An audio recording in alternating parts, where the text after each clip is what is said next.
Today I'm excited to try the new Cycles X render engine for Blender.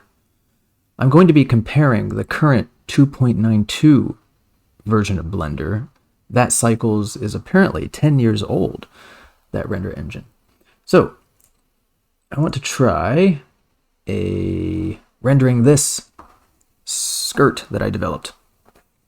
I am using, let's see, CUDA on my 1060 laptop here, and the Intel.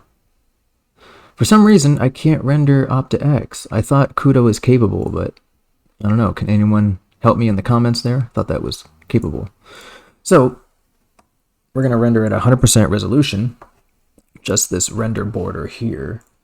Let's check our render settings. Color management, we're using Filmic. Sampling, we're doing 15 squared samples. Denoising, we're going to use the Open Image Denoiser.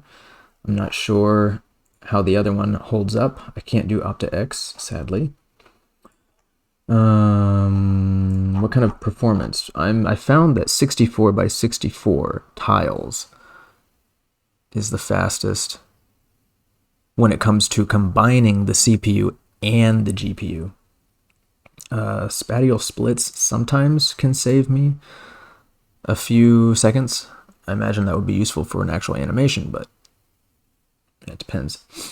Progressive refine is what Cycles X kind of uses, as far as I understand it. So doing that in the current Blender will not work. Anyway, I've been rambling. Let's start the render. Render image.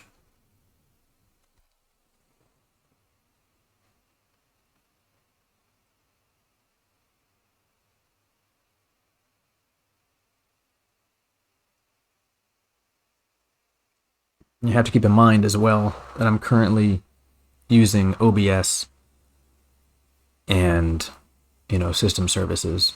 To make it truly as fast as it could go, I would imagine you would start Blender in a headless environment and point to a Python script that automatically executes the render and changes any settings that you need to adjust.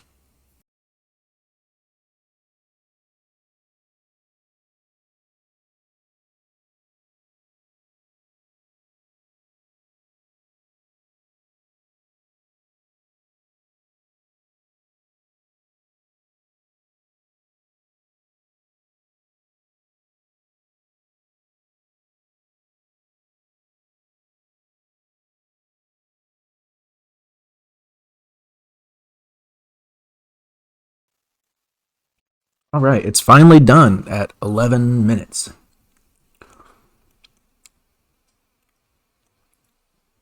I also want to render a high-res pass. So you can see we're getting those transparency and translucency maps coming in.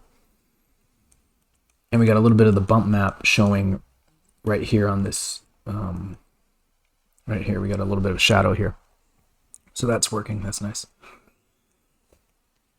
All right, for the big moment, let's try Cycles X. Apparently, subsurface scattering might not show up as well. All right.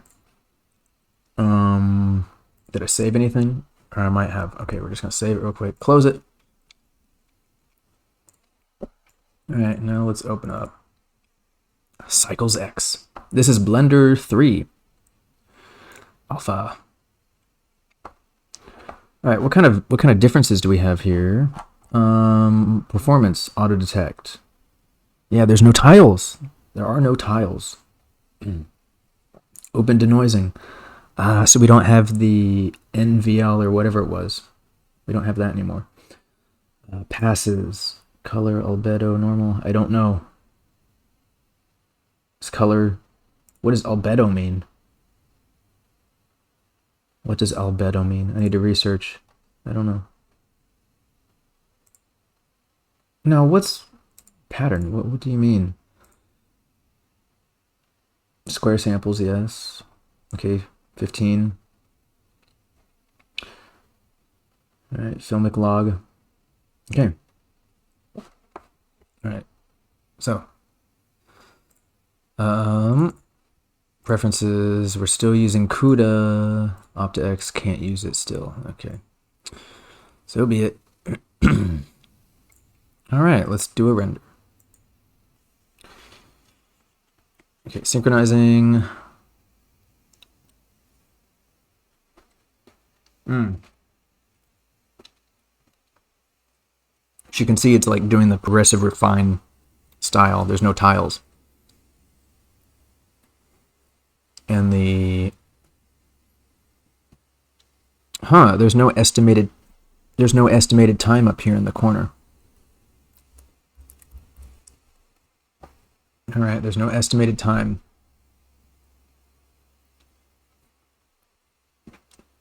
We just have to wait for the sample count, 225 samples.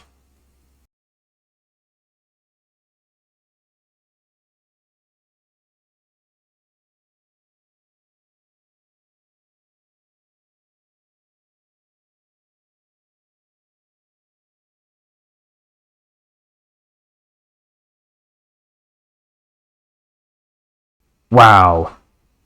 2 minutes and 32 seconds. Wow.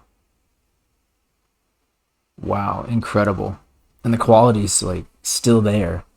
We're just seeing a little bit of some strange subsurface scattering stuff, but I need to render at a higher resolution to pull out that detail because it's very pixelated. I need to render this at like 4K or something. Heck, at that time, yeah, I can.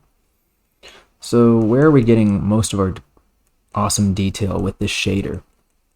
I think it's coming from this side, this area right here. So I want to do a high res render of that area. So I'm just gonna select this right here.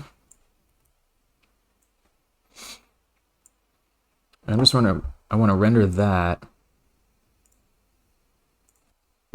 at 200%. Let's give it a render.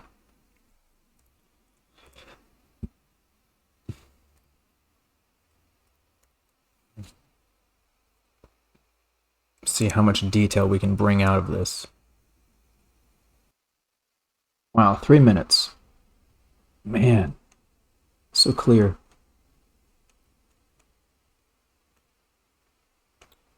Awesome. All right, that is Cycles X.